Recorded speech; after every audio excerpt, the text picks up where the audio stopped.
On a stretch of South Australian coast too salty to grow a single blade of grass, there is a greenhouse the size of 30 football fields. Inside, it is humid, green, and dripping with tomatoes. Outside, the land is bone-dry saltbush scrub, and the nearest freshwater is too precious to waste on a farm. This is Sundrop Farms, just outside Port Augusta, at the dry, scorched tip of an Australian gulf, and it grows roughly 17,000 tons of tomatoes every year using almost none of the things farming is supposed to need. No fresh groundwater, no soil, and almost no fossil fuel. Question this place quietly answers is a big one.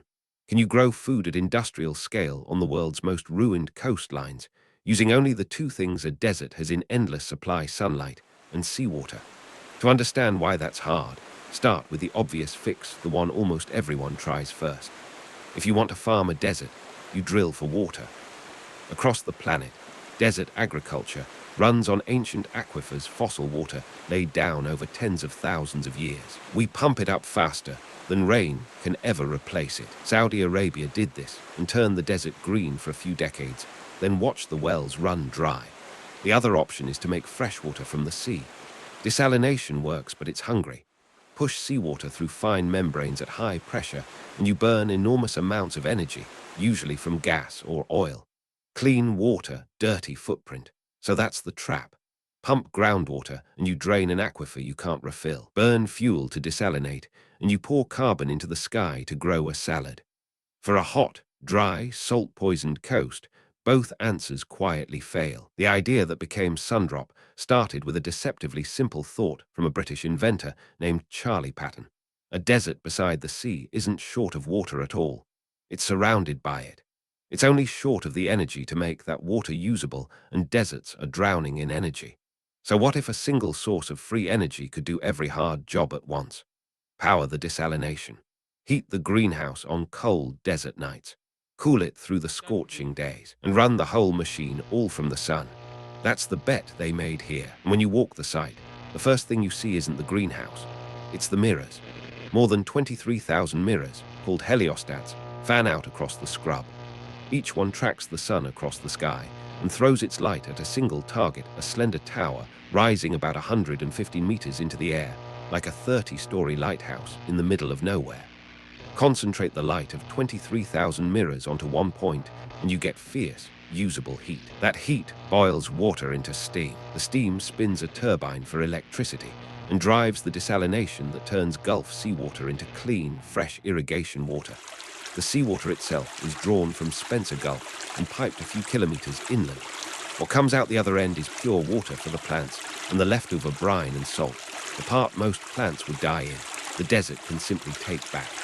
Inside the greenhouse, there's no soil at all.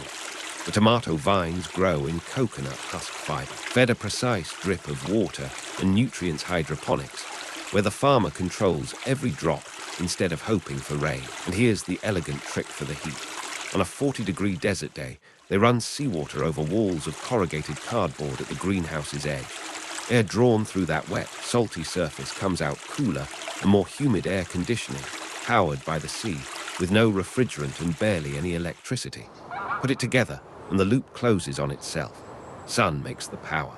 Power makes the water and the climate. The plants drink seawater that has been cleaned and breathe air that's been cooled by the very desert sun that should have killed them. This wasn't a sketch on a whiteboard. A small pilot ran here from around 2010, proving the loop worked at a tiny scale. The full commercial farm, 20 hectares of glass, opened in October 2016, after a build costing close to 200 million Australian dollars, with major backing from the investment giant KKR. And it isn't a science demo growing tokens for a press release.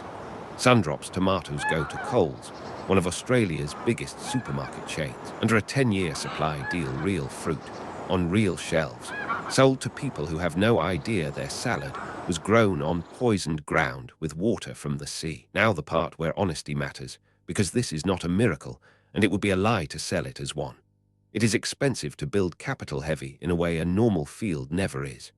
The company behind it has weathered real financial turbulence since opening.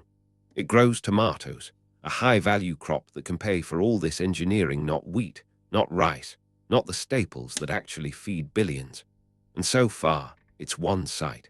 So Sundrop is not the answer to global hunger. What it is something quieter and more durable, a working proof, evidence standing in the desert that the loop is real.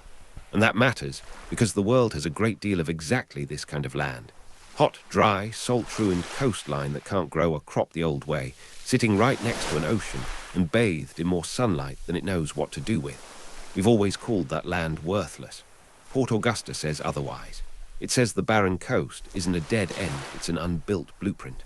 Sun and seawater, the two things we wrote off as the problem, turned out to be the entire solution. I wanted to know exactly how the numbers hold up the energy, the water, the economics, and whether this can ever scale beyond tomatoes.